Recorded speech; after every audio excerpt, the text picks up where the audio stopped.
Да, почнуваме со дебатниот дел, како што најавивме. Димитар Николовски, Евротинг, добродојавте во студио 10. Добро утро, благодарам на поканата. Вашето истражување Еврометар, кој го објавивте, перцепции и ставови на граѓаните на Република Северна Македонија за општествено-политичката состојба во државата, информирање и евроинтегративните процеси. Еве, пред да ова истражување во рамки на проектот Медиумите за Европската Унија. Пред да почнеме со разгледување на самото истражување и на она што го покажуваат анкетите, да ве прашам генерално за истражувањето, која е целта? Што требаше ова истражување да покаже и што дознавме од него? Па вака, ние ова истражување го правиме од 2014 година и секогаш ги покажуваме и тие минати бројки, за да може да ги видиме трендовите на ставовите на граѓаните низ годините и како одредени политички случувања влијаеле врз нивните ставови и секако да биде и еден сигнал и до власта, но и до опозицијата за тоа како треба да се однесуваат и како треба да постапуваат, особено во однос на тоа како се комуницира со граѓаните. Од друга страна, секако е ова сигнал и за представниците на Европската Унија, како треба да поставуваат некои работи, некои услови, комуникацијата, како треба да се одвива со представниците на Македонија и со македонските граѓани. Како што кажавте, од тоа се создаваат потоа и перцепциите на граѓаните. Па тоа е еден круг, секако, да, и ние сега ги рефлектираме перцепциите, но потоа тие продолжуваат да се развиваат во еден друг правец, во зависност од тоа како течат работите, секако. Како што споменавте, значи, ја представивме оваа анкета пред 2 дена. Направена е од 4 до 21 септември оваа година. Агенцијата Брима ја спроведе телефонски. Примерок од 1003 испитаници. Ова е репрезентативен примерок на ниво на целата држава и во однос на етничката припадност, регионите и населените места со статистичка грешка, маргинална грешка од 3,1%. Да, добро, истражувањето е направено по повеќе теми. Значи имаме за демократија, за односи Северна Македонија и Европска Унија, надворешна политика, доверба во институции, европски теми и граѓани, како и извори на информации. Ќе одиме поред да видиме отприлика што покажуваат показателите, бидејќи се доста интересни, барем според мене. Првото прашање, дали Северна Македонија е демократска земја? И сега имаме тука, значи, ова е по години, значи 2023 година 56% кажале дека, сега овде според бојове, што е 56%, да? Дека нема демократија, даваме прашање оценка од 1 до 5, ги групираме првите две оценки 1 и 2 дека нема демократија и излегува бројката од 56% дека рекле дека нема демократија, додека оценките 4 и 5 дека има демократија, 20,6% одговориле оваа година. Меѓутоа, кога ќе го земеме во целост истражувањето од 2014 година па до денеска, можеме да видиме еден огромен пад во самите ставови кон ова прашање, кон тоа дали е демократска земја или не, од лани. Значи, за разлика од 2021 година во есента, кога 40% од граѓаните рекле дека нема демократија, оваа бројка во 2022 година скокнала на 61%, значи за 20% скокнала. Тука е многу голем скокот. Тука е многу голем скокот, да, исто така падот на другото прашање, тоест другиот став дека има демократија, тоа е од 35 на 22 скокнало и сега гледаме повторно едно придвижување, малку подобрување, би рекол, во овие бројки, значи оваа година за 5% паднал ставот дека нема демократија. Ако земеме дури поназад во времето, оние граѓани, бројот на оние граѓани кои рекле дека има демократија е подобар од, например, во 2015 и 2016 година. Но не сме да се занемари ставот за овој огромен пад во 2022 година. Тоа ние барем тогаш го толкувавме лани, дека најмногу е поради разочарувањето од францускиот предлог и тогаш откочувањето откочувањето на закочениот евроинтеграцијски процес, тогаш тоа го нарековме една умореност од самите процеси, од самото тоа како се движат работите, разочараност исто така од големите очекувања при промена на власта, кој слоганот нема правда, нема мир, беше, ајде да кажам, делумно исполнет, но повеќе на кај не. Исто така можеме да заклучиме од оваа голема разлика измеѓу 56% кои сметаат дека нема демократија и 20% кои сметаат дека има демократија и изголемување на поларизацијата во општеството. Затоа што кога правиме некои крос-табулации гледаме дека ова прашање има огромна зависност од прашањето за која политичка партија се определиле граѓаните. Добро, но предпоставувам дека тоа така било и порано. Не верувам дека и порано било нешто поразлично многу, да речеме кога била друга политичка гарнитура на власт во однос на изјаснување, на пример, конкретно за ова прашање дали има демократија или нема демократија. Но сепак е многу интересно, еве барем за мене. Но разликата не била толку голема. Не била толку голема, да. Тоа е. За мене е многу интересно сепак. Вие сега го објаснивте причината зошто е тоа. Но еве јас на пример овде немам податоци од 2014 или 2013. Да, најверојатно сме ги ставиле за попрегледност од 2015. Да, и сега овој скок, значи ако во еве 2015 ќе ја земеме за репер. 45,8% од луѓето кажале дека нема демократија. Сега знаеме се што се случуваше во 2015. Знаеме за извештајот на Европската комисија дека Македонија е заробена држава, една најригидна формулација што може да биде за држава која икогаш ја добила. Так. Знаеме за сите други извештаи, знаеме за се што се случуваше, па тогаш беше и скандалот со прислушување, бомби и така натаму се тоа. Во 2016 еве исто 40% кажале дека нема демократија. Просто е неверојатно во 2022 година да имаме 20% повеќе од луѓето да мислат дека нема демократија од 2015 или 16 речем. И годинава 56%. Вие го објаснете тоа зошто е тоа така, дека најмногу се должи да речеме од разочарувањето од европскиот процес, од промена на име, од тоа што не се испорача правда. Но мене ми е интересен уште еден момент тука, дали самото прашање можеби граѓаните поинакој го прецепираат што е тоа демократија, бидејќи јас гледам дека тоа се случува и во секојдневните разговори со луѓето, со граѓаните, кога ќе кажат, знаете, она сега карикирам, аман веќе од оваа демократија доста ни е.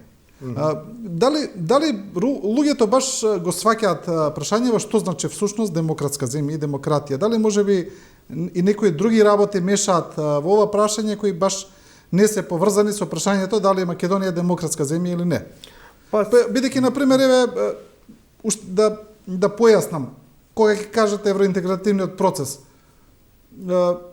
да, тоа има поврзано со тоа дали сме ние демократска земја или не, се разбира во показатели, во бенчмаркови и така натаму, но генерално и нема. Некои други показатели укажуваат дали Македонија има демократија или не, а не дали ние ќе почнеме преговори со Европска унија или не, бидејќи таму има политички прашања, знаеме други. Затоа ве прашам дали граѓаните некако по демократија се подразбираат некаков збир од реални, но и некои имагинарни ставови кои ги ставаат во корпа на демократија. Се согласувам, јас мислам дека демократијата се изедначува најчесто во перцепциите на граѓаните со некоја благосостојба, добро функционирачки институции, добар живот, но исто така и тоа се менува низ годините и да речеме од некоја благосостојба се трансферира тоа на поголема тежина му се дава на функционирачките институции кои функционираат добро и испорачуваат правда. И мислам дека тоа и очекувањата на граѓаните во 2015 година биле многу помали од демократијата отколку што се во 2023 година и поради тоа и е толку голема разликата. Тогаш биле помали очекувањата. Некако исто така не спомнав, забележувам јас барем дека луѓето во нивните сваќања за демократијата многу често ги поистоветуваат и меѓуетничките односи, па таму и тоа се става, кои ќе кажат аман од оваа демократија, може ли вака, може ли онака. Исто така работи кои можеби се поврзани, но не се директен одговор на прашањето дали Македонија има демократија или не.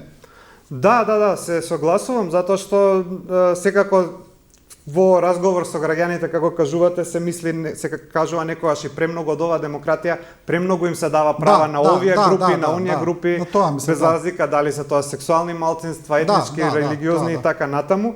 И тоа на некои од граѓаните не им се допаѓа. Исто така мислам дека е многу важно да се спореди и тие некои експертски индекси кои ги имаме, како Freedom House, Слобода на медиуми и така натаму, каде што кога експертите ги оценуваат институциите и генерално слободата на изразување на медиуми, на собирање, на политичко организирање и сето тоа, имаат оценувано дека земјата се движи или во нагорна линија или стагнира помалку. Тоест се движи на ситно се движи нагоре.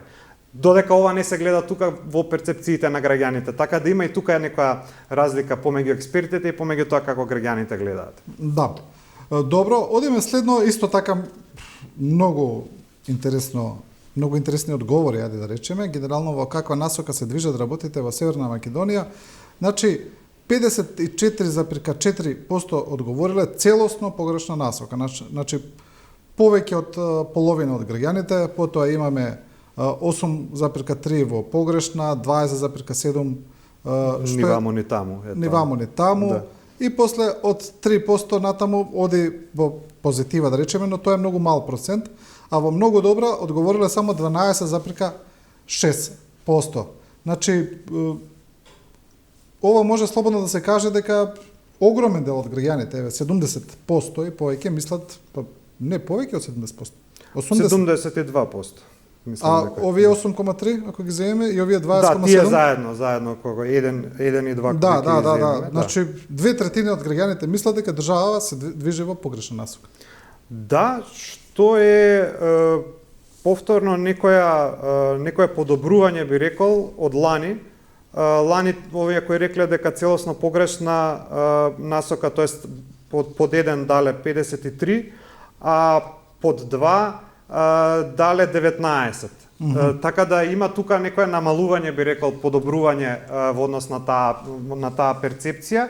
Исто како го погледнеме следниот графикон, ќе видиме разлика од 6,6% од оние граѓани нели кои одговориле со 4 и со 5, тоест дека се движи во добра насока, значи од ланскиот рекордно низок број на оние кои рекле дека се движи во добра насока 9%, оваа година е 15,6%. Така да има некое благо подобрување во перцепцијата, иако секако мора да се напомене дека тоа е многу пониско отколку што било претходно. Во 2014 година било 36% оние кои сметале дека се движи во добра насока, се намалувало тоа, во 2017 година малку се покачило тоа на 29% и од 2017 година тоа помалку паѓа за во 2022 да биде тој нагло паднат број на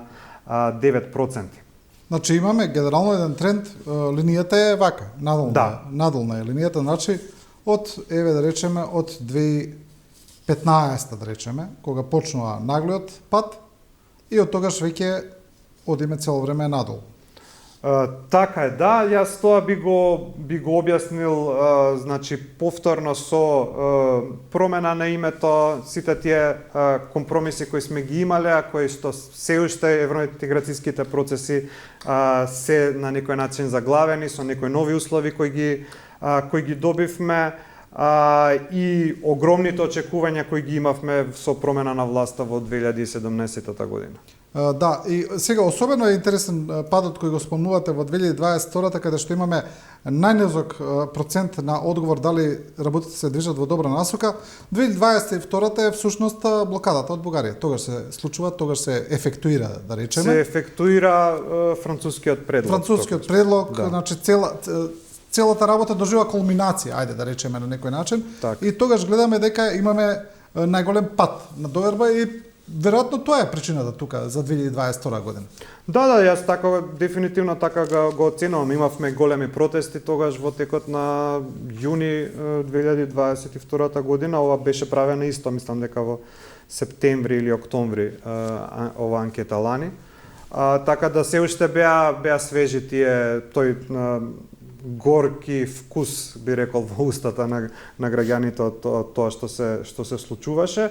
Еве сега гледаме некоја, ајде да ја наречеме и нормализација на тоа лошо чувство и поради тоа има и мало покачување во овој процент, затоа што повторно е ниско, меѓутоа има некоја близина на изборите, можеби некоја надеж дека некоја почиста ситуација ќе донесат изборите.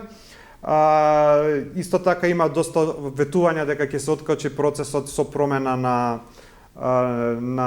со донесување на уставните измени, но јас тоа би го нарекол во еден вака термин рехабилитација од ланскиот шок со францускиот предлог. Да, и сега на тоа се надоврзува односите помеѓу Северна Македонија и Европската Унија, прашање кое е директно поврзано со ова. И сега на прашањето дали членството на Македонија во ЕУ би била добра работа, имаме повторно интересен став кој на некој начин оди во контрадикција па со претходните ставови, тоа сакам да го изанализираме. Велат да 45,2% целосно се согласуваат дека би било добра работа, па имаме 7,4 дека исто така се согласуваат, 16,5. Ова 2,7 што е? 2,7 е исто дека не се согласуваат. Не се согласуваат, да. по тоди не се согласуваат. Сега тука имаме сосема спротивна насока од претходното прашање, тука значи некаде 70%, ајде да речеме, од граѓаните се за членство во ЕУ и мисла дека тоа би била добра работа. Но сега тука имаме контрадиција со претходното разочарување од евроинтеграцијскиот процес, значи покрај се граѓаните сепак веруваат дека Европската Унија е, ајде да не се изразуваме сега како политичарите единствено решение, единствен пат, но граѓаните според одговорот тоа го кажуваат. Па да, и мислам дека ова и не е единствениот момент во оваа анкета каде што покажува контрадикторност помеѓу ставовите на граѓаните, што покажува и на некоја збунетост и некоја хаотичност во самата ситуација. Но повторно ќе кажам, можам само да ве поправам, значи оваа тројка средната оценка не ја броиме како ниту како де се согласуваат и не се согласуваат. Да, значи само 4-5 ги групираме заедно, и 1 и 2. И сега гледаме тука, на пример, лани 34% од граѓаните не се согласувале со тоа дека е добра работа членството, оваа година е 30%, значи има некоја подобрување во однос на тоа. Еве ако го гледаме следниот графикон од тоа низ годините како се движал ставот дека би било добра работа, повторно како и претходните бројки гледаме огромен пад во 2022 година. Мислам дека го објаснивме. Тука е разочарувањето. Тука е тоа разочарувањето и уморот, повторно ќе кажам, уморот од големата надеж, која имаме, значи од 69% кој е било во 2021 година паднало на 49%. А оваа година малку излегува од статистичката грешка, се подобрува таа перцепција, 52,6% сметаат дека би било добра работа. Значи ова е правено всушност и со помош на Европската Унија, значи исто така ова истражување, ова се разбира дека европските представници го гледаат ова и верувам дека ја градат својата политика врз основа меѓу останатото и на овие бројки. Значи тие гледаат дека македонските граѓани покрај се тоа што го зборуваме, покрај разочарувањето, покрај ајде да речеме двојните аршини, поради тоа што за Македонија не важат истите правила како и за други земји кои поминале низ преговарачкиот процес, сепак повеќе од половина од граѓаните се уште се за Европска Унија. Да, апсолутно, значи ќе видиме и некои од следните бројки. Еве ако одиме можеме после да се навратиме, но прашањето што е најдобра алтернатива за Македонија? Дали ЕУ е најдобрата алтернатива Да. или треба да бараме собствен модел на развој надвор од ЕУ. Гледаме прилично константна од 2019 година па до сега прилично константна некоја измеѓу 63 и 55% варијација на ставот дека е најдобра алтернатива. Моментално во 2023 година е 60,8%, што е повторно мало подобрување од лани кога било 58%. А тој став дека треба да се бара собствен модел, некој надвор од Европската Унија, значи имаме нели секако политички актери кои заговараат и некоја асоциација со БРИКС, поблиски односи со Евроазиска Унија, поблиски односи со Русија, со Кина и така натаму. Гледаме дека околу 1/3 од граѓаните веруваат во тоа. Лани и преклани било 33%, сега се 35%. Значи, отприлика 1:2 се движи односот помеѓу оние кои сметаат дека сепак и покрај сите разочарувања и покрај сите проблеми, овој проблематичен евроинтеграцијски процес, сепак ова е најдобрата алтернатива за државата. Гледаме дека на тоа прашање, значи за алтернативата на Европската Унија и за членство во други сојузи, најсилна била поддршката според овие податоци 2014, 2015, 2014 дури поголем дел од граѓаните мислеле дека е подобра алтернатива нешто друго од Европската Унија. 2015 се задржала силна поддршка. 2016 повторно имаме таков еден став, тогаш се изборите, нели? Да. За потоа тоа веќе да опадне во корист на Европската Унија и тој тренд веќе не се менува, без разлика на се гледаме дека отприлика тука се бројките. Интересно е, значи, овие, повторно ќе кажам, разочарувањата сепак не ги обесхрабруваат, ајде да кажам, граѓаните дека Европската Унија, бидејќи логично тоа не можете да донесете подобар заклучок во однос на окружувањето, но знаеме сега дека перцепциите се градат и врз други ставови, врз емотивни ставови, врз дезинформации некогаш и така натаму, но сепак гледаме дека тој тренд обстојува. Да, гледаме дека тој тренд обстојува, исто така би се надоврзал јас и со некои фокус групи кои ги имаме правено во рамки на други истражувања, каде што го имаме поставувано повторно истото прашање и покрај сите кои кажуваат граѓаните, најголем дел од граѓаните со кои сме зборувале, дека се разочарани, дека се несигурни во тоа како ќе тече процесот и така натаму. И дури и оние граѓани кои сметаат никогаш дека нема да влеземе во Европската Унија, дека нема шанси да не сакаат нас, дека секогаш ќе измислуваат нови услови и така натаму, сепак би сакале некоја прозападна ориентација.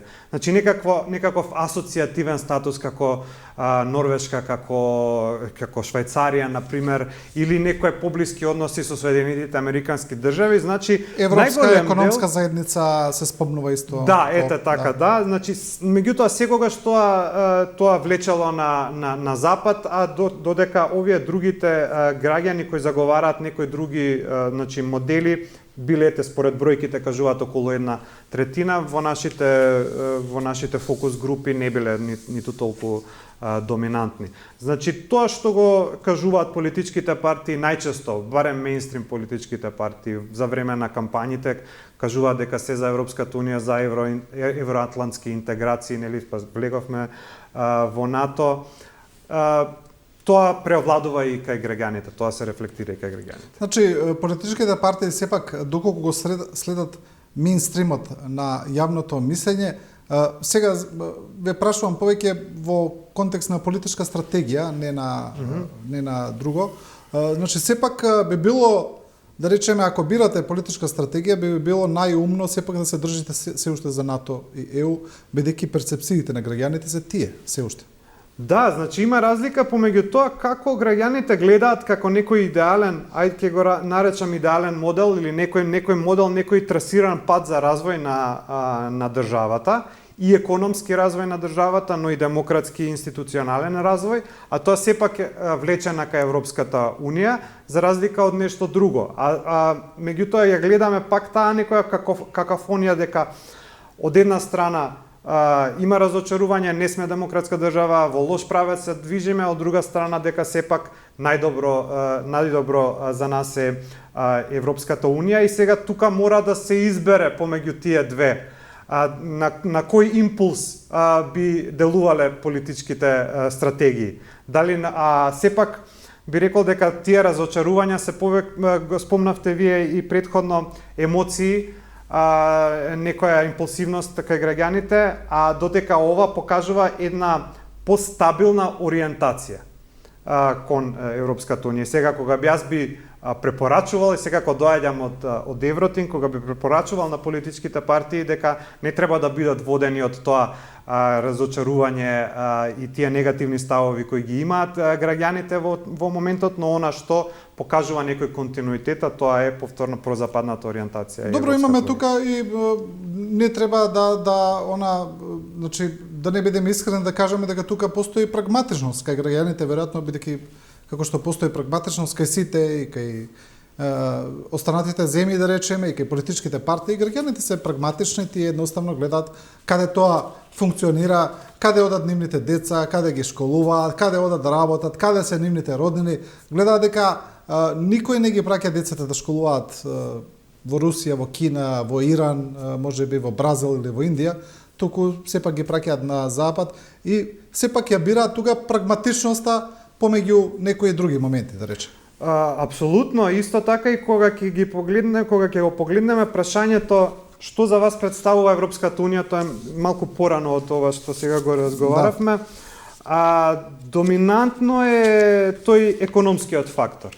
Значи 28,5% од граѓаните рекле дека доминантен економски фактор е Европската унија, за разлика од другите одговори кои се унија базирана на правила и прописи, или политичка заедница кои се малку помалку застапени, исто така унија на вредности и норми и културна заедница, или пак кога ќе го поставиме прашањето зошто сметаат дека треба да се влезе во Европската унија, повторно тие економски причини. Подобар животен стандард, рекле 47,7% од граѓаните, намалување на невработеноста и повеќе инвестиции 34,3%. Значи, се гледа на тоа доближување на Европската унија како главен некој економски двигател на државата, а, например, на трето место дури доаѓа поголемата демократија како судство, слобода на говор, слобода на медиуми и така натаму, каде што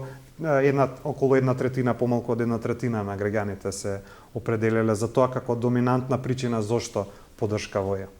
Па добро, видите, ова сега некој може некој да го осуди, да речеме, овој став на граѓаните, па вие сакате во Европска унија само за пари, ајде да карикираме, онака да се изразиме поедноставно, но па од друга страна ја спомнав прагматичноста во пристапот, па гледаме дека Европската унија нема баш секогаш тоа го зборувавме. Мислам, не треба да навлегуваме можеби како општество во некаква патетика или во дефетизам во тоа дека ние сме стално обесправени, дека стално нас некој нешто не прави, нели? Но сепак преговорите со Македонија не се исти како што кажав, како со другите држави. Имаме други таму предлози и пречки кои другите земји ги немале, други услови. Така да, па зошто граѓаните да не се бидат и они искрени да кажат дека едноставно сакаат во Европска унија за подобар стандард, за подобар живот. Мислам, не гледам ништо спорно тука. Да, јас не гледам ништо спорно и не смееме да заборавиме дека од самиот почеток на државата прилично сме посебни, имаме некој свој пат кој го трасираме. Да, не можеме нешто, да. Не можеме да очекуваме дека ќе бидеме третирани еднакво како другите. Не еднаква, барем исто како другите, така да имаме некој пат, некои своји борби кои мораме да ги изодиме и тоа го правиме на ваков или онаков начин. Но колку е важно за ова сега што го спомнав, тоа сакав како посебно прашање да ве прашам, бидејќи тој еден наратив дека Македонија е обесправена, врз тој наратив гледаме дека и дел од политичките партии градат и стратегија и политички аналитичари цело време тоа, но колку е добар тој еден наратив да стане како меинстрим менталитет во општеството, во главата на луѓето да им биде единствена звезда водилка и потоа цело време тоа да им биде фокус на нивните активности, бидејќи не знам колку е добро да си во таква една ситуација на жртва цело време да се ставаш, па потоа тоа те води во еден дефетизам и така натаму. Дали треба можеби да се гради една нарација, еве, и од вас како невладини организации, се разбери од нас како медиуми, и од страна на сите општествени чинители, дека сепак на крајот на краиштата, да, Македонија е обесправена 30 години, посебни услови се за нас, знаеме се, но сепак животот е борба, мора да се води, тоа да го прифатиме тоа, да се соочиме и да одиме напред. Па да, тоа чувството на виктимизација или само виктимизација е еден од теоретските клучни елементи во теоријата на популизмот. Така да мислам дека сите партии во еден момент или во друг го користат тоа, кај некој многу повеќе доминира. Меѓутоа на долг рок задоволување на тоа чувство, да го кажеме така, или некој лек за тоа чувство може да има само на некој краток рок, но мислам дека на долг рок не носи развој на државата, дека мораме да се сконцентрираме на некои други позитивни страни од самите процеси, како што кажавте, и на таа борба која имаме, значи многу поголем акцент да се става на самиот развој, на зацврстување на институциите, а не на тоа дека ќе се дојде до некаква правда за сите неправди кои ни биле нанесени во минатото. Да, бидејќи и на крајот на криштата гледаме дека светот не е праведен, дека и не функционира баш врз принципи на правда и право, туку врз принципи на сила и интереси. Значи не зборуваме само за нас, гледаме што се случува во цел свет. Сега и во Украина, еве, и Израел, и Палестина, и така натаму. Цело време ги имаме тие примери, значи имаме земји кои имаат значи многу страшно поголема штета него Македонија, не може се спори тоа во никаков случај. Но за жал мислам дека мора да го прифатиме тоа и да немаме друг излез. Мислам дека забораваме на фактот и дека самиот француски предлог беше резултат на геополитиката во тој момент и потребата да се стабилизира што е можно повеќе овој регион во светло на војната на Украина и дека беше извршен голем притисок на Бугарија за да се дојде до францускиот предлог, затоа што нивните почетни позиции беа многу помаксималистички во однос на тоа што беше на крајот договорено. Резолуцијата во нивното собрание која е прилично ригидна, значи со ставови кои токму така и на крајот ако гледаме тоа дека уставните измени се некаква жртва во однос на тоа што можеше да биде донесено и што можеше да не биде наметнато, тоа е една многу мала жртва. Да, ајде, уште еден момент ми е интересен, ова сакав да видам во однос на алтернативите, кога одиме кај етничката припадност. Така. Сега тука имаме доста интересни показатели кои укажуваат или зборуваат токму за ова што сега го зборувавме, предпоставувам. Значи, ако ги прашате македонците, дали треба да бара Македонија собствен модел на развој од Европската унија, значи зборувам за етничките македонци, 49,3% велат дека Европската унија е најдобар модел, па имаме 39,3% кои се за друг модел. Значи сепак половина од етничките македонци се за Европска унија, тоа не е спорно, но кај етничките албанци тој процент е 80%. Да. Значи имаме една драстична разлика баш, само 16% имаме за друг модел и друга националност, значи исто така имаме многу висок процент, 62,3% за Европската унија. Тука ја гледаме дискрепанцата. Значи иако етничките македонци се во голем процент за Европската унија, сепак таа поддршка е помала во однос на другите етнички групи. Да, тука можам веднаш да го спојам и со едно понатамошно прашање, тоа е зошто би одбиле влез во Европската унија. И како првата причина која би се одбил влез е губење на националниот идентитет, јазикот, името и така натаму, а после доаѓаат некои други причини, како например нема да се подобри ништо и само ќе ни наметнуваат дополнителни услови. Секако дека го имаме тоа чувство, таа перцепција, би рекол и реална, дека најмногу македонците имаат што да се откажат барем во текот на на самиот процес на евроинтеграции, затоа што најмногу кај нивниот идентитет задираат сите овие проблематични точки на европските интеграции и впрочем ја гледаме таа голема разлика помеѓу етничките македонци и другите етнички заедници. Но пак ќе речам дека мнозинството се уште го гледаат моделот на Европска унија како најдобар модел за развој. Да, значи тука оваа разлика во поддршката е разбирлива и лесно објаснива, исто така. Во однос на влегувањето во Европската унија, кога може да се очекува влез, исто така интересно, значи најголем дел од луѓето кажале никогаш, да речеме 30%, но тоа се 30%, да речеме вкупно од сите, бидејќи имаме други одговори кои се кумулативно поголеми.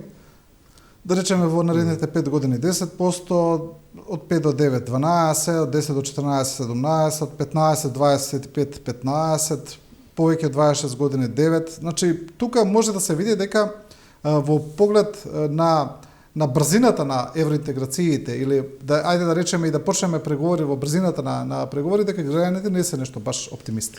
Да, и можеме да кажеме во споредба со ланската анкета дека нема големи промени тука, освен кај една бројка, а тоа е бројот на граѓани кои рекле 5 до 9 години. Лани била 16%, оваа година 12,1%. Значи само тие граѓани, кај таа бројка си има променето перцепцијата, додека кај другите, например, кај овие никогаш потполно иста е бројката и лани и оваа година. Значи од овие сите за 10 до 14 години има најмногу граѓани кои рекле дека би влегле, што е повторно, значи она разговарање и оној датум од 2030 година како година кога Европската унија ќе биде спремна да прими нови членки и реално дека би можело, барем така беше кажано, и ние да влеземе. Гледаме дека се намалил бројот на граѓани кои веруваат дека тоа е возможно. И тука гледаме еве испред години, јасно е кога доаѓа падот на поддршката од 2021-та, значи од бугарската блокада. Тогаш почнува падот и тој пад веќе е драстичен во 2022-та, за разлика од 2021-та. Так. Дали можеби ова е историски најмала перцепција, не знам. За оние кои најбрзо очекуваат дека ќе влеземе, да, историски најниска перцепција е тоа, затоа што едноставно се продолжува процесот, не знаеме кога ќе биде откочен и како ќе биде откочен. Тука сме секако заглавени во однос на уставните измени и би рекол огромниот страв кој постои кај јавноста од дополнителни услови, од таа перцепција која е создадена во јавноста дека ќе има дополнителни услови за нас, особено од Бугарија, би рекол како некој помал фактор на објаснување на оваа бројка е тоа и недовербата дека ќе можеме да се ефективно да се избориме со корупцијата и криминалот. Да, затоа еве кога зборуваме имаме она анкета главни причини за поддршка на влез во ЕУ, каде што тоа го зборувавме веќе поголем животен стандард на евработеност, но имаме и поголема демократија, полесен пристап на работа, поголема силност во државата, многу високи проценти. Имаме, господин Николовски, еден феномен, ајде да речеме во последните години, каде што луѓето кои се иселуваат од Македонија, не се иселуваат чисто повеќе само поради економски причини, за поголема плата, за поголем стандард, туку се иселуваат за подобар систем. Најчесто едноставно луѓето бараат подобар систем за живење и затоа одат во западните држави. Да, особено луѓе со деца, луѓе кои сакаат нивните деца да живеат во почиста средина. Мислам дека тоа е еден огромен проблем екологијата во нашата држава. Здравствениот систем, образовниот систем исто така, значи се иселуваат и луѓе кои тука имаат, да речеме, добри плати, кои работат во IT секторот, например, одат во други држави. Имаат капитал добар тука. Да, сето тоа, значи, место на живење, семејство и сето, и повторно одлучуваат да одат на нешто, меѓутоа не смееме да бидеме ни толку и дефетистички и моралистички во однос на тоа, поради тоа што секогаш во човечката историја имало огромни преселби кон нешто друго, кон нешто подобро, а имало и напред-назад движење. Да, и слична е состојбата па и во и сите други земји, па и членки на Европската Па и унија. членки на Европската Не е нешто унија. поразлично. Сакам уште едно прашање во однос на брзината на преговори. Се зборува сега за некаква брза патека која спомнуваат и владините представници, дека еве велат само да ги направиме уставните измени, Европската унија ветува сега забрзување на процесите. Има ли тоа некаква врска со реалноста? Дали навистина ние можеме да бидеме дел од таа некаква брза патека за побрзо членство пред 2030-та, да речем? Јас немам такво очекување, немам верба дека можеме да бидеме дел од некоја брза патека, поради тоа што се зајакнуваат разговорите внатре во Европската унија околу некакви реформи и особено околу реформирање на самиот процес на пристапување. Тие реформи биделе паралелно со зголемувањето на Европската унија, значи не мислам дека, тоест не го делам ставот со оние кои велат прво реформи, па тогаш ќе се продолжи и со патот, и тоа не е доволна причина за ние да застанеме со реформите и со продолжување со патот и со исполнување на обврските за кои сме се договориле. Меѓутоа, со оглед на тоа дека сега имаше многу сериозен предлог од француско-германската експертска група за тоа како треба да се реформира и за тоа што ќе се разговара многу повеќе во Европската унија, не очекувам забрзани патеки некој, затоа што останува како константна тоа дека е најважно исполнување на критериумите, владење на право, апсорбција на економијата и така натаму. Така да за брзи патеки не очекувам. Дали е реално 2030 година? Да, порано не би рекол. Но доколку веднаш или во некое многу брзо, скорешно време почнеме да го отвараме поглавијата, претпоставувам дека 2030 би била реален рок. Доколку тоа се одложи, да речеме, за година, 2 или 3.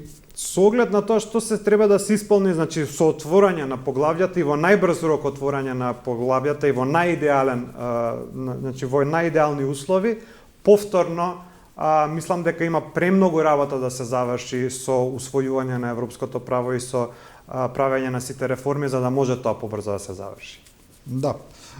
Немаме, јас сега го гледам времето, интересно е како ни летна, значи мислев дека е многу порано, а не е. Значи сепак, добро сме ги изанализирале точките. Ајде прекрај уште ова е интересно, бидејќи цело време во однос на надворешната политика на пријатели, непријатели на Македонија, кога ги прашуваат луѓето која држава или меѓународна организација најголем представува најголема закана за Македонија, значи, па не знам, може би и очекувано, најголем, огромен дел, кажале дека тоа е Бугарија, потоа оди Русија и останатите се со многу мал процент сличен, Албанија, Косово, Србија, САД, друго Европско уније така натаму, но тука, значи, Бугарија е главен фактор, а па кога ги прашувате кој е најголем пријател на Македонија, тоа е Србија, 40%, кажале 39,6%, Србија, па Соединените Американски држави, Турција, висока процент, Европска унија, помал процент од Турција, да речеме, и Германија, Косово, НАТО и натаму. Значи, најголем непријател Бугарија, најголем пријател Србија. Се чини дека ова е уште еден показател колку па Бугарија ајде да речеме, ја промаши својата стратегија во однос на Македонија, каде што успеа да се затврстат или ајде да речеме успеа да го постигнат тоа што не сакаат да го постигнат, бидејќи самите тоа зборуваат дека они сакаат Бугарија да им биде поблиска, да се отргнеме ние од влијанието на Србија, нели? Дека всушност го постигнаа сосема спротивниот ефект. Заради јасност на бројките морам да напомнам дека прво го поставуваме прашањето дали постои држава или меѓународна организација која представува закана. Значи не кажуваме непријател, кажуваме закана. И тука е од прилика половина од граѓаните велат дека постои закана, од половина велат дека не постои закана. И сега од таа половина која рекле дека постои закана, тоа се тие бројки кои која нај сега во оваа година огромен пораст има кај Бугарија како перцепција за закана 79% и лани била најголем број, меѓутоа била 27%. Така да навистина огромен пораст. И како што рековте, јас сум на тој став дека ветото дадено од Бугарија беше една голема грешка, затоа што мислам дека во тие моменти, во тие неколку години со подпишувањето на договорот за добрососедство, многу работи почнаа забрзано да се менуваат и перцепциите помеѓу двете држави почнаа да се подобруваат многу повеќе, поголема соработка, да има помало непријателство, дури некои би рекол историски догми почнаа да се рушат, да се менуваат во однос и на некои историски процеси. И тогаш дојде ветото и само ги зацврсна и ги влоши работите и сега гледаме како тече времето, како се продолжува со евроинтеграцијскиот процес, тоест неговото закочување, се влошуваат се повеќе тие перцепции. Да. Добро, отприлика тоа ни е времето. Кажете ми дали од истражувањето има уште нешто важно што вреди да се, вреди се да се спомнено нешто, да ставиме фокус некој особено важен показател, бидејќи има уште доста од него, а немаме време. Да, немаме време, имаме исто така затоа што ова е во склоп на проект подржан од Европската Унија кој се однесува за медиумите, така да имаме доста прашања кои се однесуваат на медиумите за тоа дека повеќе граѓани почнуваат да се информираат за политички теми и меѓународна политика преку интернет за разлика од телевизија. Ги поканувам граѓаните да пристапат на нашиот вебсайт на eurothink.mk и да погледнат целата анкета, каде што тука има исто така некои интересни податоци во однос на медиумите и тоа како се известува за Европската Унија во Македонија. А ние врз основа на овие бројки ќе направиме една програма за да им помогнеме на медиумите во нивните способности, особено кај младите новинари, да известуваат за процесот на пристапување кон Европската Унија. Да.